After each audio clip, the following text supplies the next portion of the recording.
The verse in Deuteronomy chapter 21, verse 10 says, when you go out to war against your enemies. That's how the verse begins. That's how this week's Parsha begins. But the Torah isn't only talking about armies and battlefields. It's talking about life. Every one of us goes out to war every single day. Not with weapons, but with ourselves, with our impulses, with our excuses, with the voice inside that says, just take the easy way out. So the question is, how do we fight that war in a way that makes us stronger and more human? One thing we can point out about battles and wars is that our culture tends to prize victory over virtue. So winning becomes more important than being right. We see this, of course, on social media. How many YouTube thumbnails have you seen with so-and-so destroys so-and-so or ends their career or completely wrecked, smackdown, whatever it is, right? These are people who very often are arguing not to find truth, but to score points and humiliate the other side. Sometimes at work, people cut corners in order to look good in front of the boss, even though it's not honest. Or when families fight, caring more about being right than making peace. The Torah tells us you're going to face battles in life. But the real question is not whether you win. It's whether you fight with morality and dignity.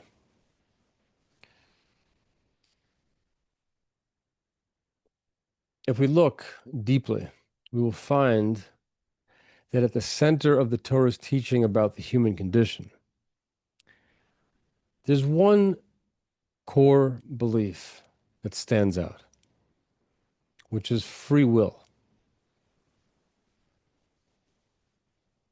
Judaism believes that we are beings of free will, free choice. We can gather three voices to draw upon to a kind of free will trilogy that will anchor everything else that we're going to talk about. One of them is a statement by the Rambam in Hilchot Tshuva, chapter 5, halachot 1 through 3. The Rambam says that the most important fact about being human is this: we are free. He writes in Hilchot Tshuva that free choice is given to every person without limit. He says, do not let your mind be confused by the words of those who claim that man is compelled. It is not so. Each human being can incline himself toward good and be as righteous as Moses, our teacher, or incline himself toward evil and be as wicked as Yeravam, who was considered to be the absolute worst king that the Jewish people ever had. No one forces him. No one decrees upon him or drags him to one path or another. He chooses on his own.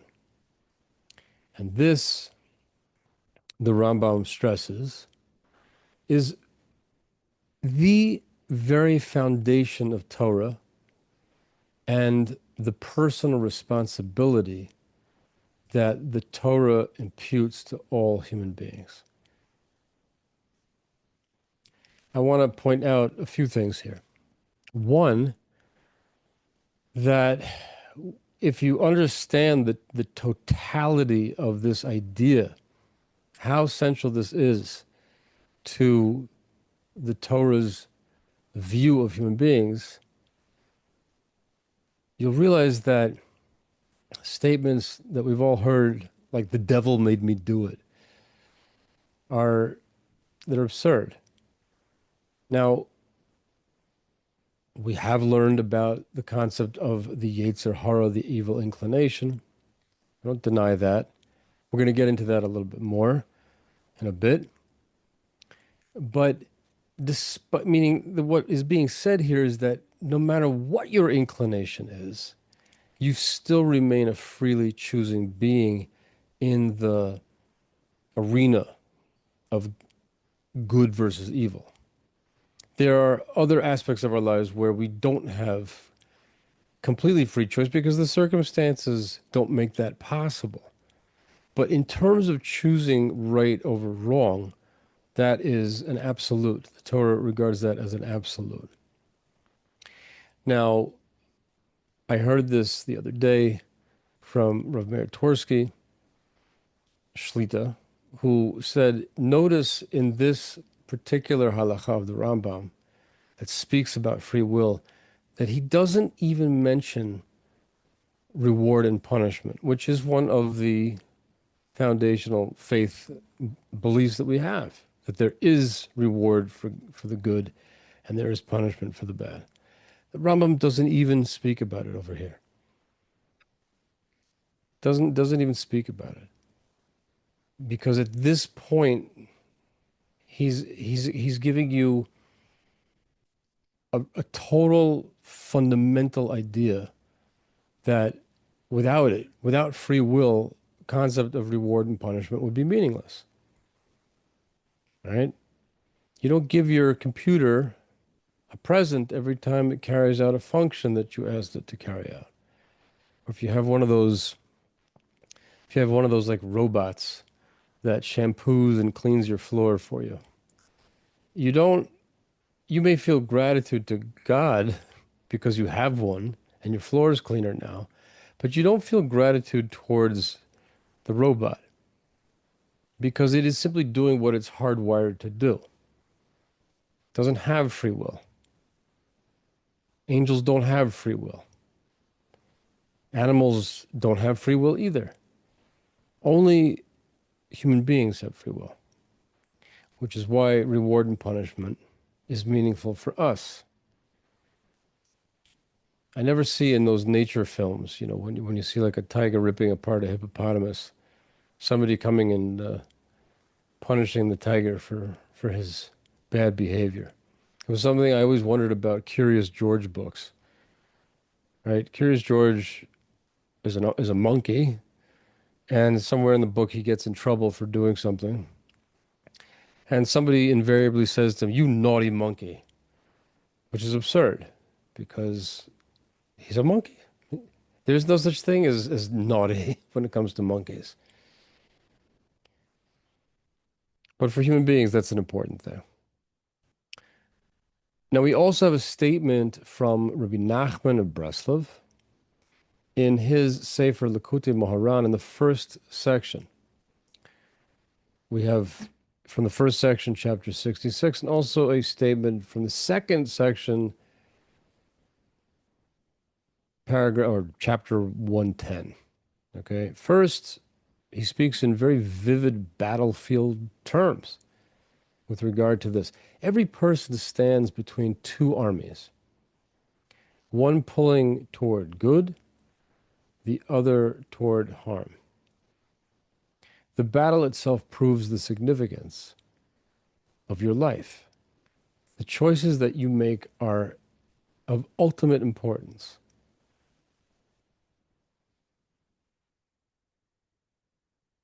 In Tinyana, in 110, the second section,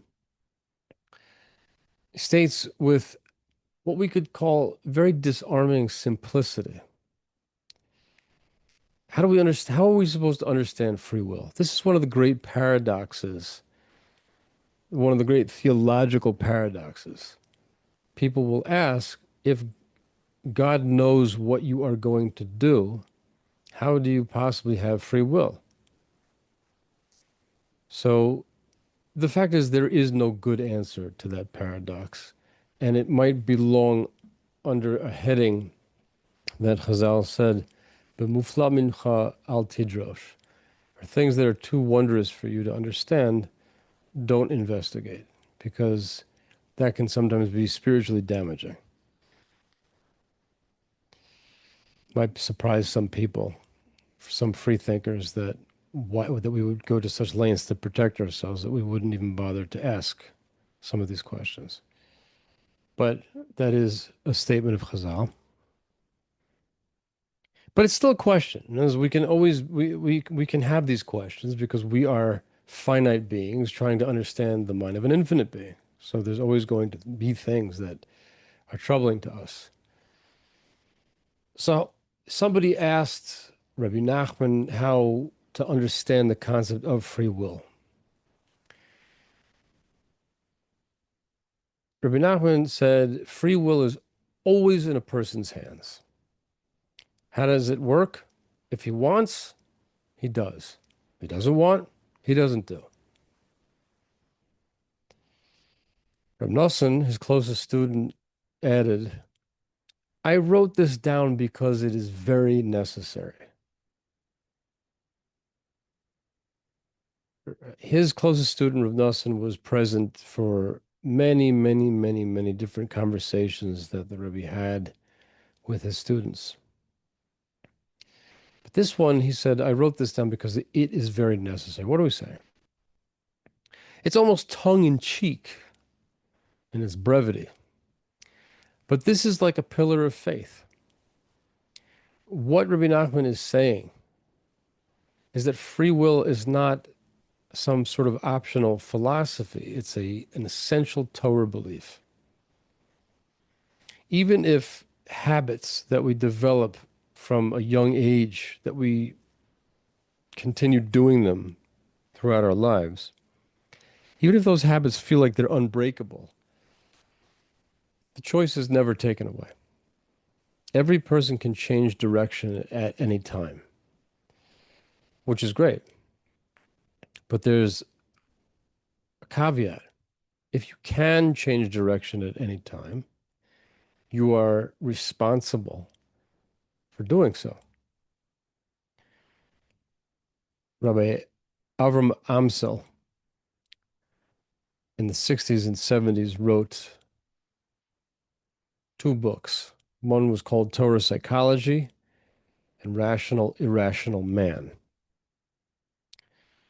He was a very, very distinguished scholar, and he was the director of a lot of very important social work initiatives in the Jewish community in New York. So in this book, Rational, Irrational Man, you might be able to find it on eBay. It was initially published by Feldheim. He challenges secular psychology by insisting that most so-called mental illnesses are in fact the arena of free will and moral struggle.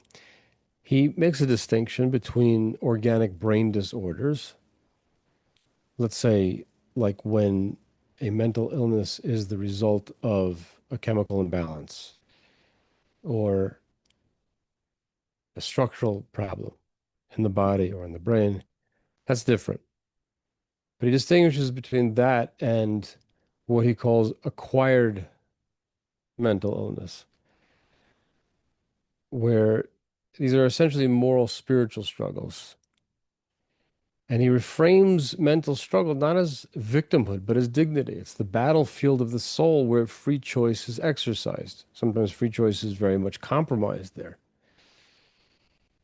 When we take these ideas we get kind of a unified message that free will is the hub of Torah psychology, if there is such a thing as Torah psychology. Free will has to figure in there. And then we have other insights that orbit around this idea. We have concepts like negiot and pniot, which we find in Musar literature, which refer to biases and ulterior motives. And then we see also the cultural critique of Sigmund Freud. People like Freud, you'd be surprised how deeply ideas like his have entered our subconscious to the point where we barely even notice them. We don't even realize half the time that we are seeing the world through a lens that somebody gave us at some point in the past. So these orbiting ideas help explain the challenges, but the center remains the same, the power and responsibility of human choice. I mean, if you could imagine a world without free will, people would excuse every crime, every cruelty by saying, I had no choice. This is one of the things that when I was taking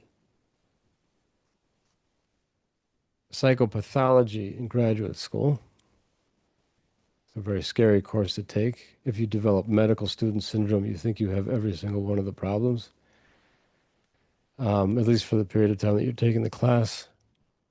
But I remember our professor said we have to distinguish between sick and healthy versus moral and immoral. Like, in other words, the plea of insanity in a court is often illegitimate because the person, no matter where they're sitting on that spectrum, has some capacity for moral decision making. Right? So if everybody, imagine a world with no free will in it. So, but now imagine the opposite, where you have a society where every person owns their choice and see their choices as sacred. What do we get out of this? That free will is not just personal, it's a civilizational issue.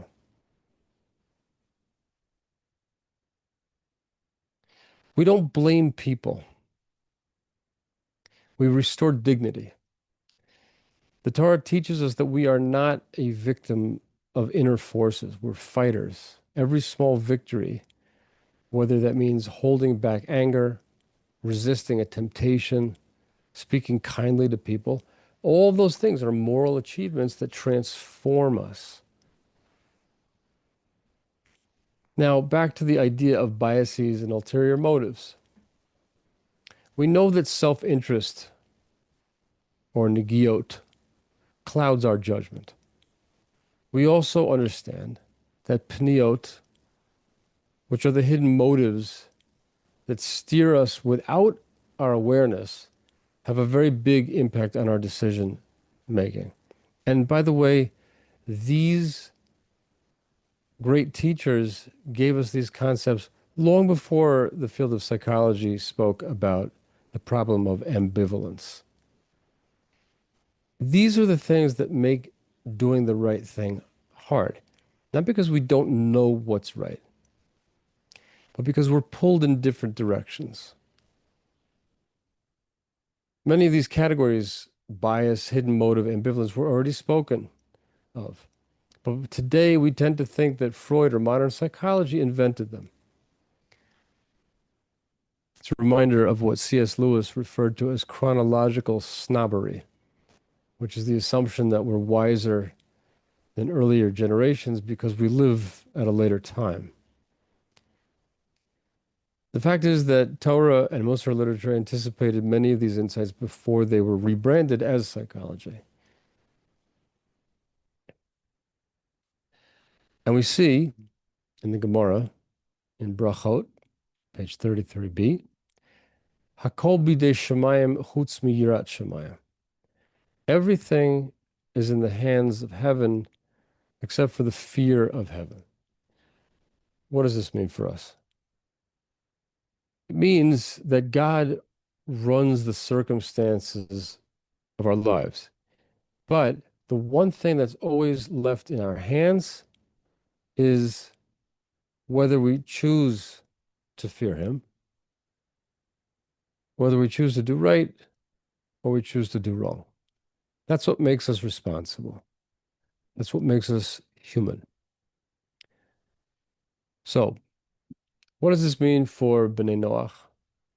What does this mean for seekers of truth?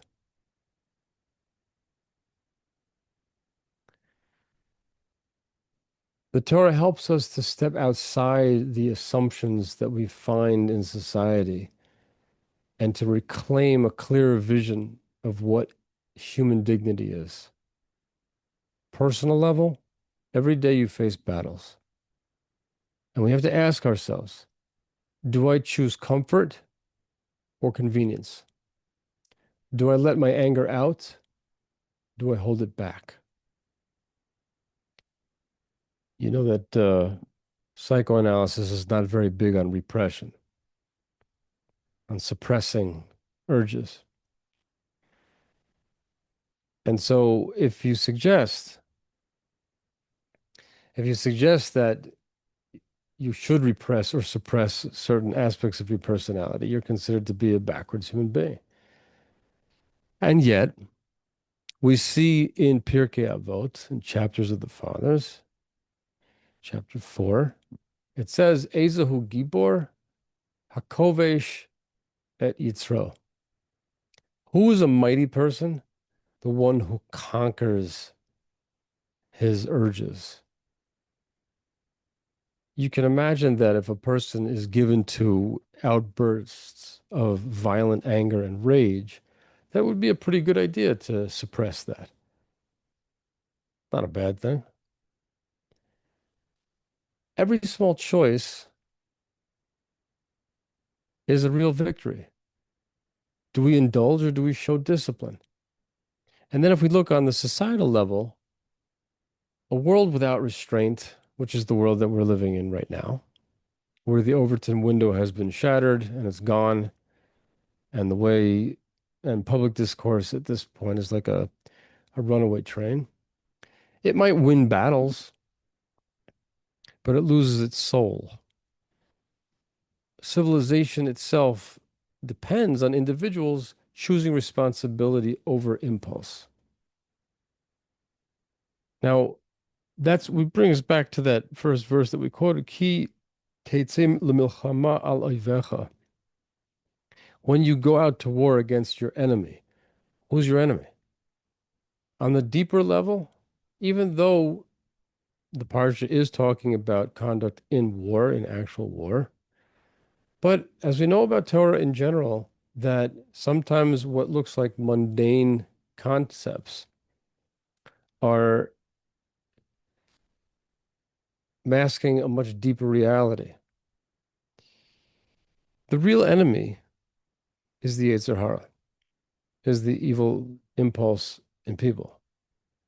So this Parsha is giving us tools to fight that enemy. For Noahides, this of course directly connects to the 7 laws. Choosing not to steal when it would be easier to cut corners. I remember on a visit to Zurich, I was given directions to a place and they said, just get on the tram here. And I got on the tram and then I was overcome with terror because I didn't have any sort of pass to pay for the tram with, and I'm feverishly looking for, how to do it and where the machine is that you're supposed to validate your ticket, and I discovered that there wasn't one, and that apparently payments are made to get on the tram in advance, and it works on the honor system. And people just get on. And the assumption is that they paid. Now, I I think that speaks volumes about Switzerland. I don't think that every culture operates in the same way. I think there are a lot of people who would take advantage of that and just simply hop on the tram and go and be masked by everybody's assumption about their innocence. Or let's say choosing not to lash out violently even when you're provoked, choosing to build honest relationships rather than exploiting other people. These are all living examples of how free will can shape a just and God conscious society.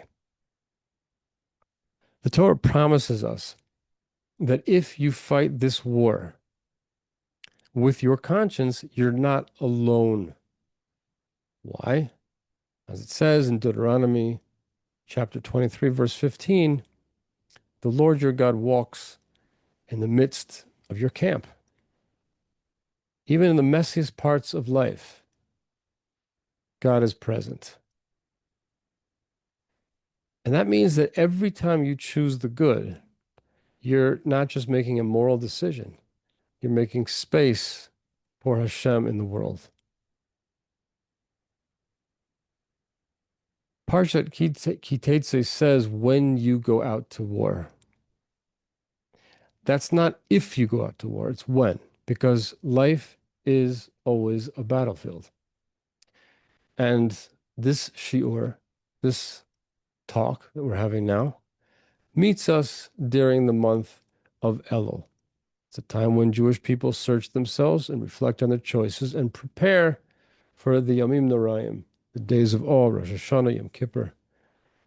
And for B'nai Noach as well, Elul can be a season of clarity, a time to pause and ask, am I living by conscience or by convenience?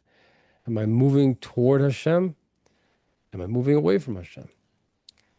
So the real question becomes, will you fight for your impulses or for your soul? This week, take one moment, just one, where you consciously choose integrity over impulse. That's your battlefield. That's your war. In Elul especially, these choices shine brighter because they're preparing the heart to stand honestly before Hashem every moment, but especially in preparation for Rosh Hashanah. And in that moment, you're not just living for yourself, you're carrying the dignity of humanity before Hashem. For Ben or Bat Noach, this is where the message becomes the most personal. Elul is a chance to look at how you are living out the 7 laws, how you are bringing Torah into your life, and honesty at work, caring for others, rejecting cruelty, and building families and societies that are grounded in justice. Each small step is not only a victory in your life, but a contribution to God's vision of a world filled with righteousness and compassion.